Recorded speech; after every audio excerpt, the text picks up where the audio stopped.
Refiriéndose a algunos que se tenían por justos y despreciaban a los demás, dijo también esta parábola. Dos hombres subieron al templo para orar. Uno era fariseo y el otro publicano. El fariseo de pie oraba así. Dios mío, te doy gracias porque no soy como los demás hombres, que son ladrones, injustos y adúlteros, ni tampoco como ese publicano.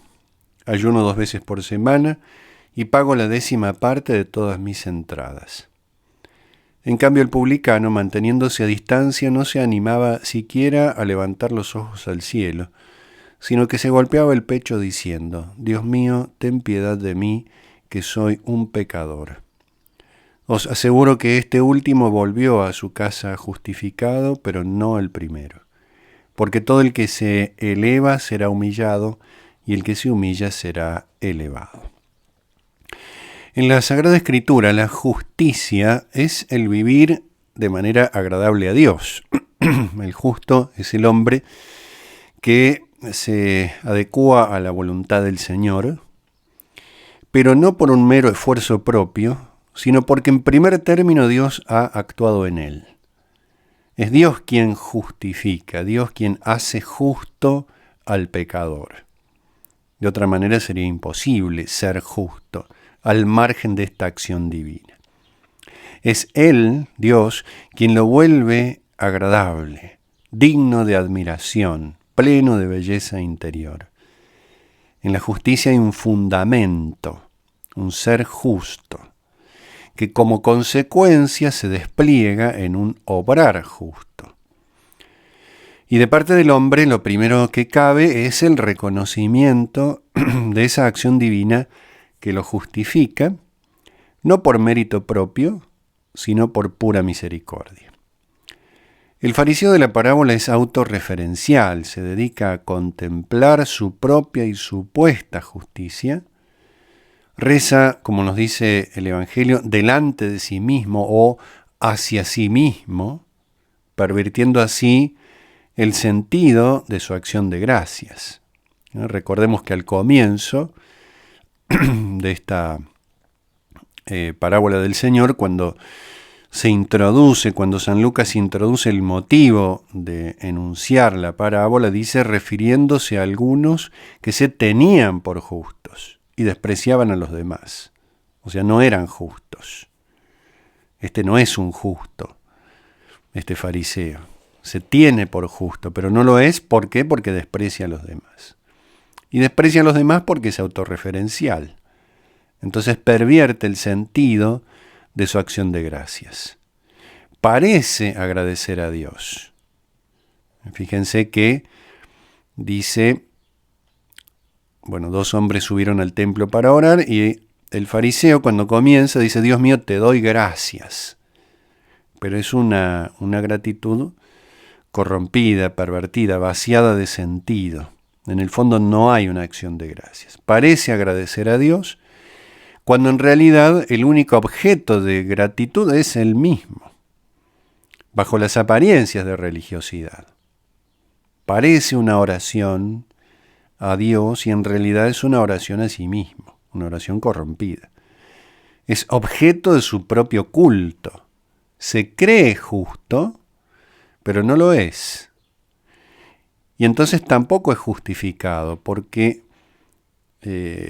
no cree necesitar esa justificación, ya se considera justificado.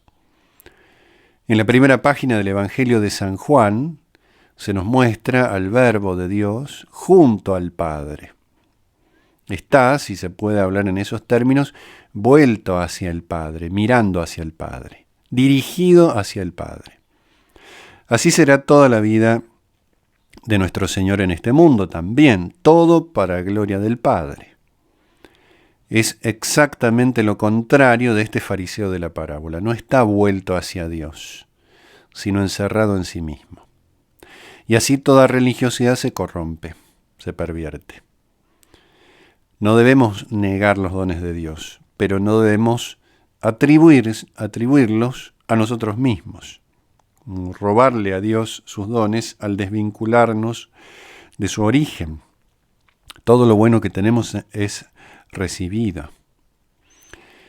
El problema del fariseísmo no es solo la hipocresía, la falsedad religiosa, una conducta acorde a Dios solamente en apariencia, sino también la convicción de la propia justicia al margen de Dios. Se tienen por justos, dice la introducción de la parábola, pero desprecian a los demás, lo cual revela que la justicia está ausente.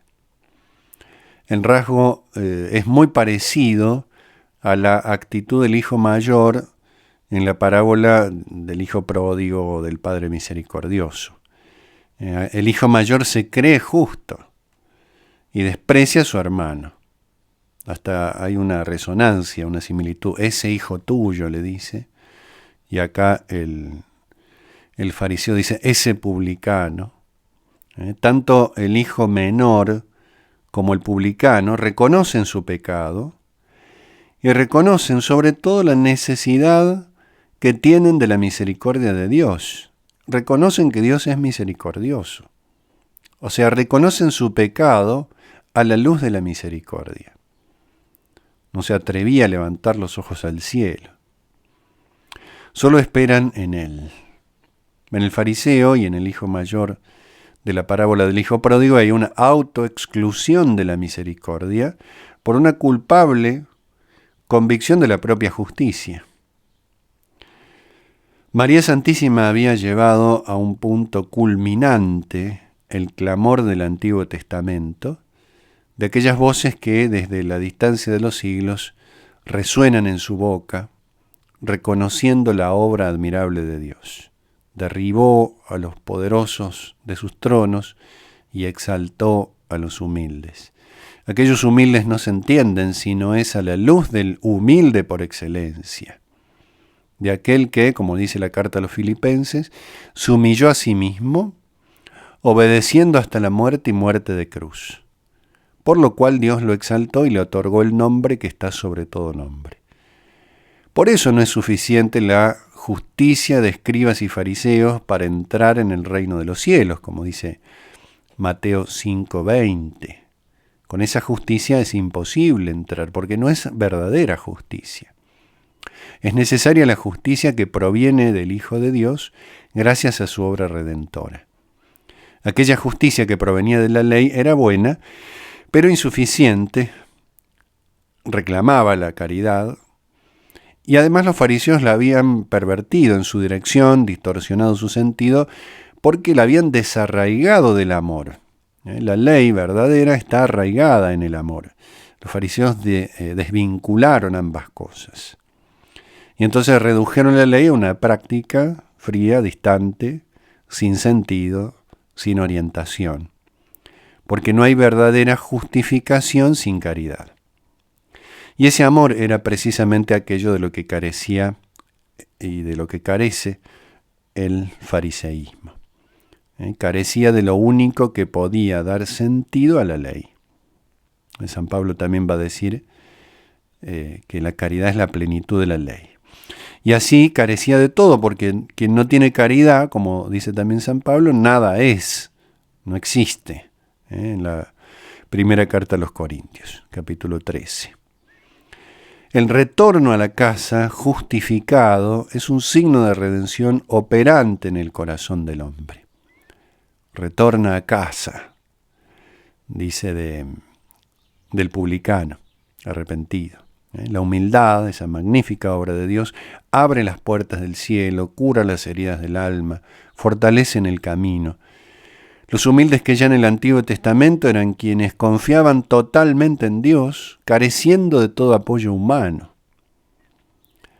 Esa casa a la que vuelve el publicano ya no es la que tenía antes, es la casa del Padre, que ahora sí es su casa, donde habitan los verdaderos hijos, porque allí habita el Hijo, con mayúsculas, que nos ha redimido, exaltado eternamente a la diestra del Padre.